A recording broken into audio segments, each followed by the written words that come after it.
안녕하세요. 요즘 하루가 다르게 자라는 딸을 보는 재미로 사는 40줄에 접어든 아저씨입니다. 저에게는 사랑스러운 딸과 아내가 있는데요. 마음씨 고운 아내를 닮았는지 제 딸도 그런 아내를 쏙 빼닮아 육아 전쟁이라는 말이 뭔지도 모르고 살고 있습니다. 아내와 저는 조금 늦은 나이에 만나 결혼을 했는데요. 아내를 처음 만난 건 보육원 봉사에서입니다.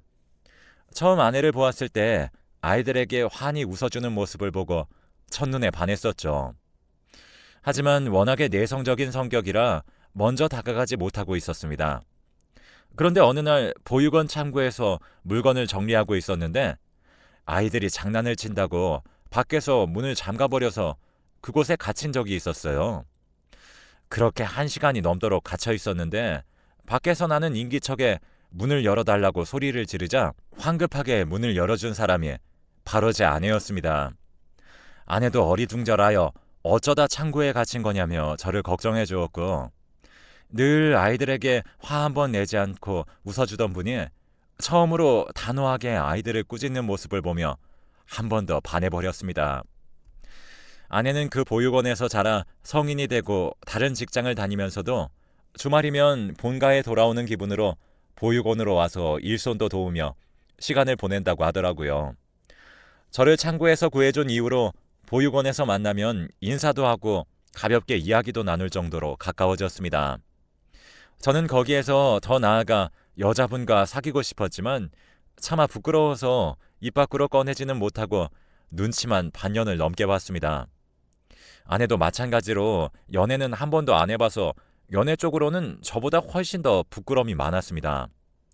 하지만 저희가 서로에게 마음이 있는 건 주위 사람들 눈에도 보였는지 보육원 아이들마저도 저희를 보면 사귀는 거 아니냐며 놀려댔습니다. 저희 둘 다 얼굴만 빨개진 채로 아니라고 손살을 칠 뿐이었어요. 그 광경을 보던 보육원 원장님은 그저 재미있으시다는 듯이 웃으시며 그럼 언제쯤부터 사귈 예정이냐면서 한술 더 뜨셨었죠. 그런 놀림을 받는 것도 조금 익숙해질 때쯤 겨우 용기를 내어 제가 먼저 아내에게 고백을 했습니다. 아내는 처음에는 이런 적은 처음이라 어떻게 해야 할지 모르겠다며 제 눈도 못 마주치다가 땅바닥에 시선을 고정한 채로 개미가 기어들어가는 목소리로 자기도 좋다고 했습니다. 그 당시 저희 나이도 그리 적지 않았지만 둘 다 연애 경험이 거의 없다시피 했으니 모든 것이 조심스러웠습니다. 제대로 된 연애는 해본 적이 없었지만 아내와 만나면서 제 평생의 짝이라는 생각이 들었습니다. 아내도 같은 생각이었는지 연애를 시작한 지 3달 만에 결혼하자는 이야기가 나왔습니다. 저는 당연히 거절할 이유가 없었고 아내도 나쁘지 않다며 오히려 자기도 얼른 결혼해서 자기의 가정을 이루고 싶다고 했습니다. 아무래도 아내는 어렸을 적부터 자신의 가정을 이룬 적이 없으니 가족이 주는 편안함과 애정에 목말라 있었을 수도 있었죠. 그런데 부모님에게 인사를 드리러 갈 날짜가 잡힌 후부터 아내는 혹시 자신이 고아라는 이유로 저희 부모님이 결혼을 반대하시진 않을까 걱정을 하기 시작했습니다. 그렇게 살이 쏙 빠진 채로 저희 집에 온 아내는 생각보다 좋아 보이는 집에 조금 놀란 듯 했습니다. 사실 아버지가 크게 사업을 하고 계셔서 어릴 적부터 금전적으로는 부족함을 느껴본 적이 없을 정도였어요. 아버지는 제가 그 사업을 물려받길 원하셨지만 저는 그럴 만큼 통이 큰 사람이 아니라는 생각이 들어 아버지가 이따금씩 사업을 물려받았으면 한다는 회유에도 거절로 일관하며 중소기업에서 일하고 있었기 때문에 아내는 저희 집을 보고 놀랄 수밖에 없었죠. 밖에서 본 저는 그다지 부유해 보이지도 않았고 평범한 소시민이었으니까요. 식사를 하는 동안에는 아내의 부모님에 대한 이야기가 오가지 않았고 분위기도 화기애애하게 흘러갔습니다. 부모님도 제 아내를 썩 마음에 들어 하시는 눈치였고 아내도 부모님에 관한 이야기가 나오지 않자 처음보다는 덜 긴장한 듯 보였습니다. 그런데 식사 후 커피를 마시면서 제 어머니가 부모님은 뭐 하시는 분이길래 이렇게 아내가 잘 자랐냐고 물으셨습니다. 아내는 그 질문에 얼어붙어 버렸고 눈치를 보며 사실은 저와 만난 그 보육원에서 자란 고아라며 자기의 부모님은 그 보육원 원장님이나 다름없다고 대답했습니다. 그러자 그때까지의 분위기는 온데간데 없이 싸하게 얼어붙는 것을 느꼈습니다. 아버지는 그나마 전과의 표정과 변화 없이 그러냐며 그래도 올곧게 자란 것 같으니 그걸로 되었다며 화제를 돌리셨습니다. 어머니는 표정이 싸하게 굳은 채셨지만요. 아내가 돌아가고 그날 저녁에는 오랜만에 집이 시끄러워졌습니다. 아버지는 아내가 부모님이 안 계신 건 상관없다고 하셨지만 어머니는 계속 그래도 우리 집안이 어떤 집안인데 근본도 모르는 애를 들일 수는 없다며 아버지를 설득하셨습니다. 중간중간에 저에게 어디서 저런 애를 데려온 거냐며 타박하는 것도 잊지 않으셨어요. 그래도 나중에 사업을 생각하면 도움이 되는 사람을 아내로 맞아야 하지 않겠냐면서요. 저는 그런 소리 하지 말라면서 저에게 과분한 사람이라고 몇 번을 말했지만 어머니는 이미 제 이야기를 들을 생각이 없어 보이셨습니다. 아버지도 부모님이 안 계신 건 중요하지 않다고 말씀은 하셨지만 썩 마음에 들지도 않아 하시는 눈치셨어요. 그 후로 아내를 다시 데려오라는 말도 결혼을 허락한다는 말씀도 하지 않으신 채로 한 달이 흐지부지 지났습니다. 그러던 어느 날 갑자기 아버지가 저를 서재로 부르셨어요. 그러더니 다시 한번 제 아내를 만나보겠다고 데려오라고 하셨습니다. 지금까지 한 번 안 된다고 하시면 늘 그 결정을 바꾸신 적이 없으셨던 분이 마음을 돌리신 것 같아 조금 놀라서 되물었더니 제 아내가 자란 보육원을 통해서 아내가 어떻게 자랐는지 어떤 사람인지 여기저기 알아보셨더라고요. 아무래도 제가 처음으로 데려온 여자인데 무작정 반대하는 것도 아버지 입장에서는 마음이 불편했던 거였죠.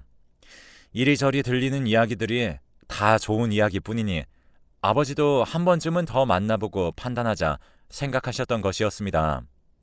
이 소식을 아내에게 전하자 아내는 안도의 한숨을 내쉬었습니다. 그리고 다시 아내를 만났을 때 아버지도 아내의 배경보다 그 자체만으로만 보려 노력하시는 것이 눈에 보였습니다. 그 만남 이후 아버지는 결혼을 허락하셨습니다. 그 소식을 들은 어머니는 무슨 말도 안 되는 소리냐며 절대 안 된다면서 저보고 정신 차리라며 화를 내셨지만 아버지가 이미 한번 결정한 일에다 아버지도 더 이상 반대하지 말라고 단단히 못을 박으시니 어머니도 결국엔 포기하고 제 마음대로 하라고 하셨습니다. 그 후로 모든 것이 순식간이었습니다. 허락만 떨어지는 결혼을 준비하는 건 순식간이었습니다. 아내와 저는 모두 크게 결혼식을 하는 것보다는 소소하게 가족끼리 식사하는 것으로 대체했습니다. 집은 제가 원래 살던 회사 근처에 작은 아파트가 있어서 그곳에서 살림을 합쳤습니다. 막상 결혼을 하고 나니 그렇게 반대하시던 어머니도 아내를 예뻐해 주셨어요. 매일 집에 들러 반찬을 가져다 주시고 가구는 새로 바꿔야 하지 않냐며 새로 가구를 들여주시기도 하며 결혼 생활은 모두 순조로웠습니다. 심지어는 결혼한 지 1년도 채 지나지 않아 아내는 임신을 했습니다. 나이가 나이니 혹시 아이가 잘 들어서지 않을까 걱정이 이만저만이 아니었는데 임신을 계획한 지 2달 만에 아이가 들어서자 저희 집안은 당장 잔치라도 열 기세였습니다. 제 동생과 재수 씨도 그때 아이를 가지고 있었던 상태라 집에 겹경사라며 주위 사람들이 입을 모아 축하해 주셨었죠. 하지만 나이 때문인지 아내는 임신 중독증에 걸려 살이 임신 전보다 2배가 쪘습니다. 날씬하게 몸매를 유지하는 재수 씨와는 완전히 딴판이어서 둘은 곧잘 비교 대상이 되었습니다. 개월수는 재수 씨가 더 많이 나가는데 왜 살은 제 아내만 찌냐면서 어머니는 장난식으로 말씀하셨지만 아내는 그 말에 늘 상처받아 집에 돌아오면 이불을 푹 뒤집어 쓰고 이제 아무것도 먹지 않겠다며 고집을 부리기도 했습니다. 아무리 요즘에는 나이가 많은 산모들이 늘고 있다고는 하지만 30대 후반이 되어서 아이를 가지고 지켜내는 것은 쉽지 않은 일이었습니다.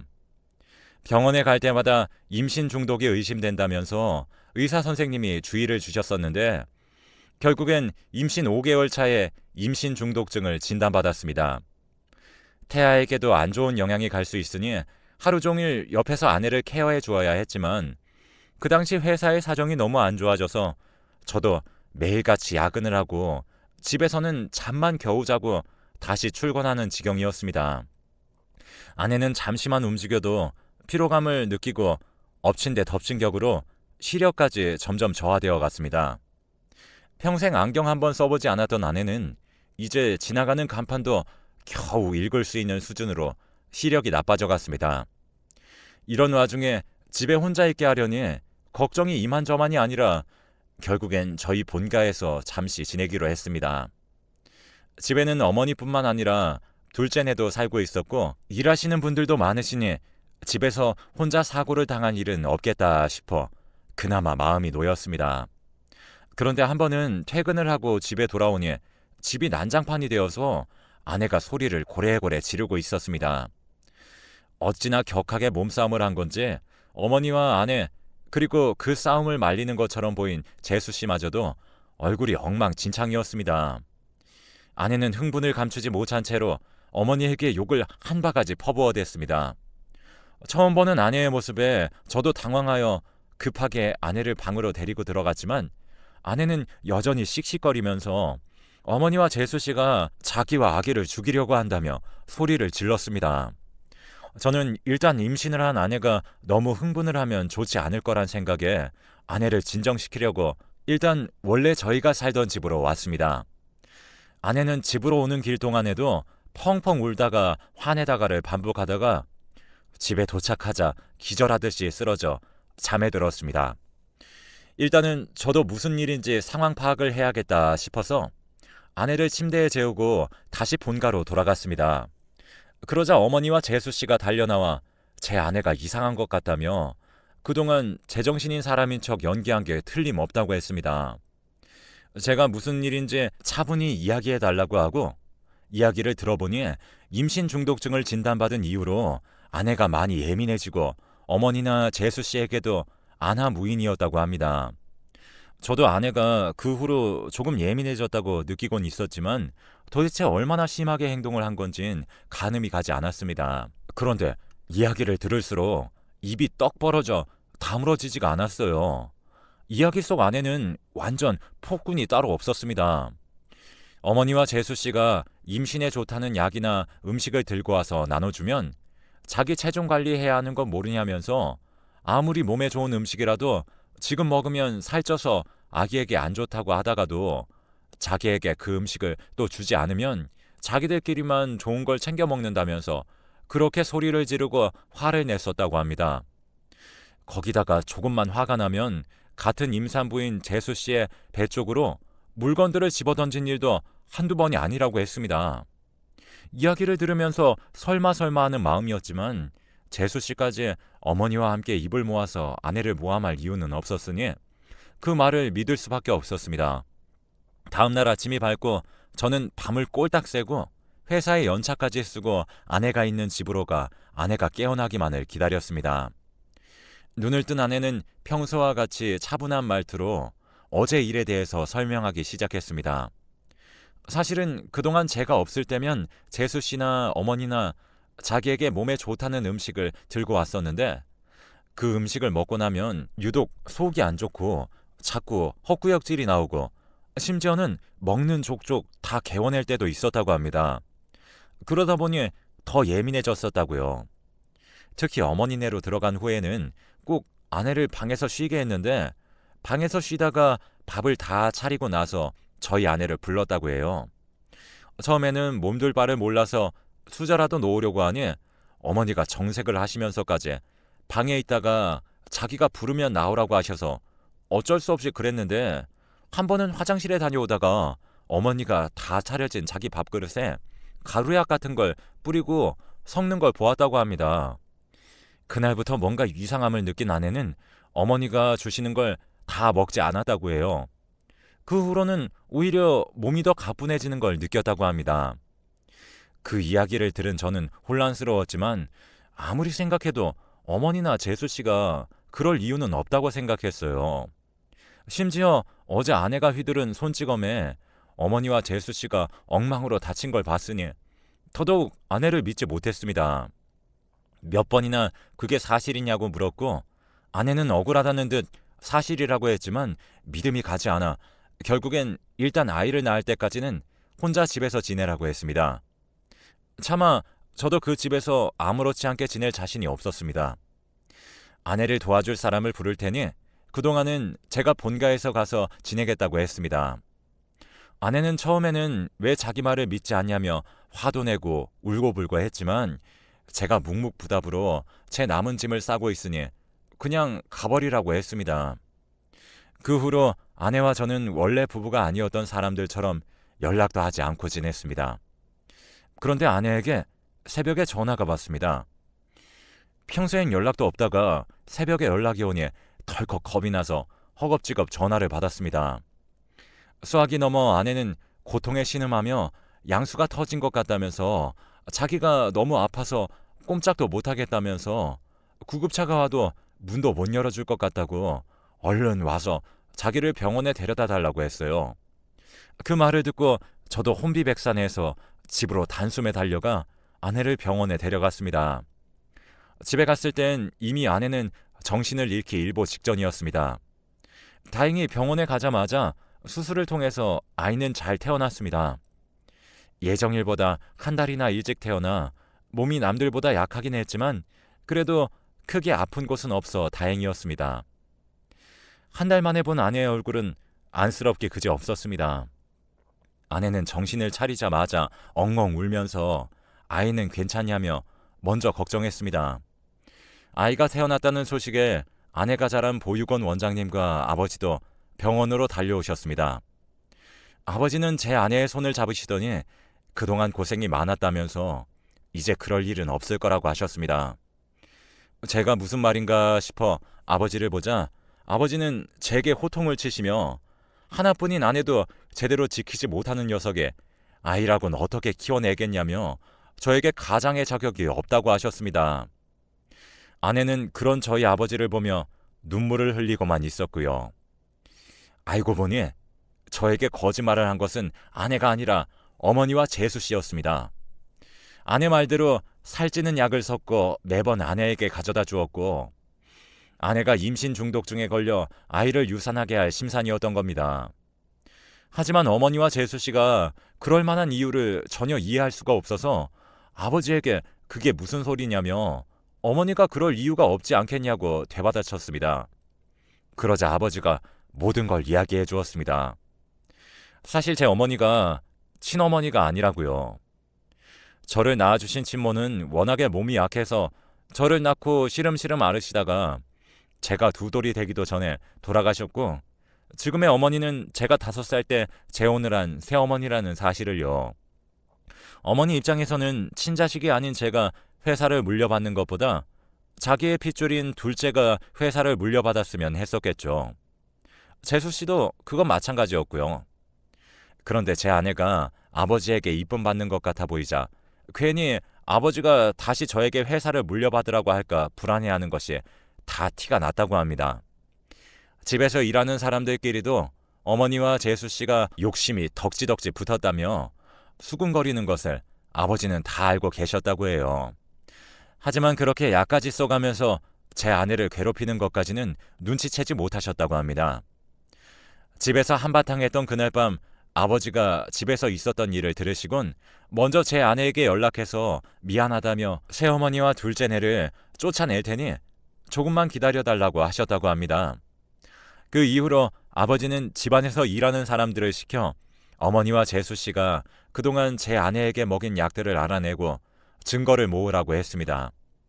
그 이야기를 듣자 저는 남편이라는 사람이 무슨 짓을 한 건지 아내에게 차마 고개를 들 수가 없었습니다. 점점 숙여져가는 제 고개를 본 아내는 먼저 지금이라도 알았으니 다행이라며 이제 한 아이의 아빠니 다시는 그런 실수하지 않으면 된다고 너그럽게 용서해 주었습니다. 그런 아내에게 너무 고맙고도 미안할 따름이었어요. 한참을 이야기하던 중 새어머니와 둘째네가 뻔뻔스럽게 병실 안으로 들어왔습니다. 세 사람이 들어오자 분위기가 싸하게 식은 것을 느낀 것인지 분위기가 왜 이러냐며 제 아내에게 수고했다면서 아무렇지도 않게 인사를 건네는 동생을 보니 화가 부글부글 끓어올랐습니다. 그런데 지금까지 한마디도 하지 않으시던 보육원 원장님이 어머니의 얼굴을 확인하더니 화들짝 놀라셨습니다. 어머니는 시선을 느끼고 고개를 돌리다가 원장님과 눈이 마주친 후 그 자리에서 얼어붙었습니다. 먼저 입을 뗀 것은 원장님이었습니다. 혹시 30년 전에 자기를 만난 적 있지 않냐면서요. 어머니는 말을 더듬으면서 자기는 기억이 나지 않는다고 대답을 피했습니다. 그런데 원장님은 곰곰이 생각하시더니 제 아내를 보육원에 데려왔던 분 아니냐며 확신에 찬 말투로 어머니에게 되물었습니다. 그러자 어머니도 제 아내를 보며 무슨 소리냐며 그럼 제 아내가 자기 딸이냐면서 소리치고선 입을 틀어 막았습니다. 아내는 어리둥절하여 도대체 무슨 소린지 상황 파악도 제대로 하지 못했고 원장님이 지금까지 자기 딸인 줄도 모르고 그렇게 괴롭힌 거냐며 어이가 없다는 듯이 어머니를 바라보았습니다. 어머니는 그 자리에서 다리에 힘이 풀렸는지 주저앉아서 아내를 바라보며 정신을 못 차린 채로 그럴 리가 없다는 말만 웅얼거릴 뿐이었습니다. 아내는 처음에는 조금 충격을 받은 듯 했지만 자기는 그냥 평생을 고아로 살겠다며 자기에게 어머니는 보육원 원장님밖에 없다고 못 박았습니다.